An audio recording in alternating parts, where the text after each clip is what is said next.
It's March 28th, 2025. Welcome to your final backcountry snowpack summary for the North Shore, brought to you by North Shore Rescue. It is pretty miserable outside. Remember last week? Last week was great. We got like a meter of snow. The skiing was good, and things were looking promising as well. We had a good storm coming, which happened actually. We did get a storm on Saturday into Sunday. We got almost 40 centimeters of snow with it. The problem was that snow was really not bonding very well to the old surface. So on Sunday morning, we actually had widespread avalanche activity with crowns ranging from 30 to 50 centimeters. As soon as you got close to something that was remotely steep, it would slide.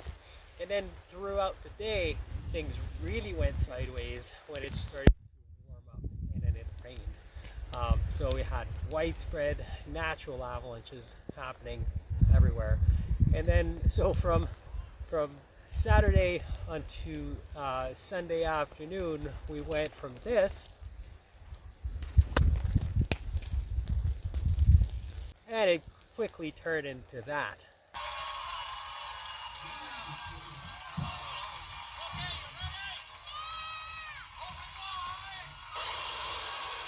Since then, we've received over 200 mils of rain all the way to mountaintop throughout the week.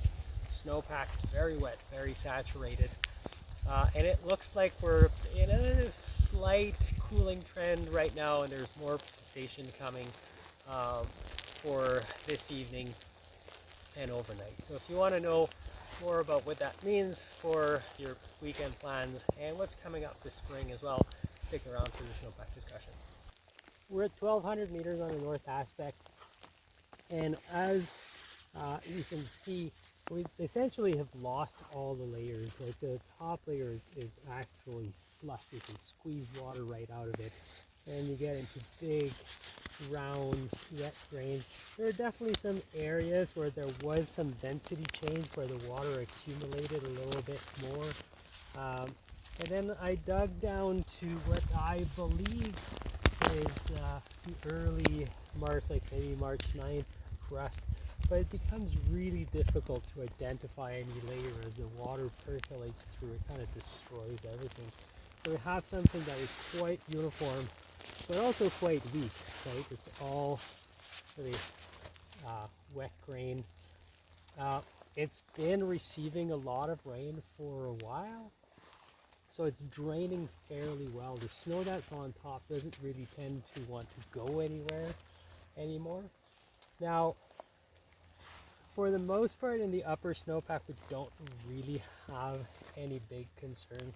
There is that crust from early March, which hasn't been too much of an issue, but we still find it in some profile. I have a colleague who dug a profile yesterday and could actually get test results on that. Whether or not this is actually going to do anything is really hard to say. If it does, it would definitely be in very isolated places.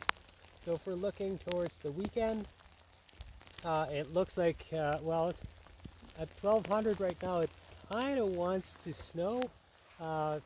Definitely still call this rain, but there's a few flakes in there.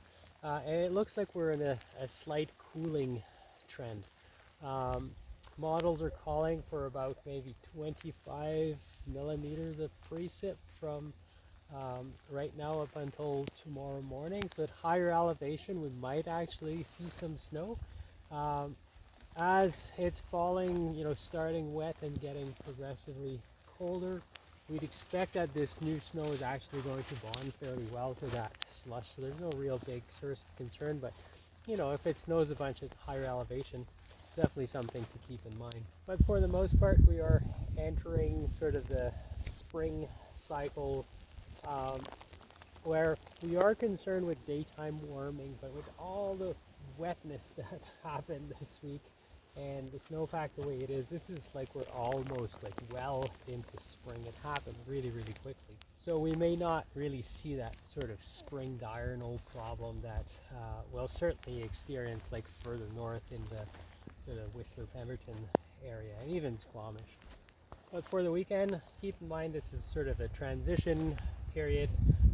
Last week we were still very much in a winter mode, and now we sort of had an instant spring. So, you know, rapid changes like that are always a source of concern.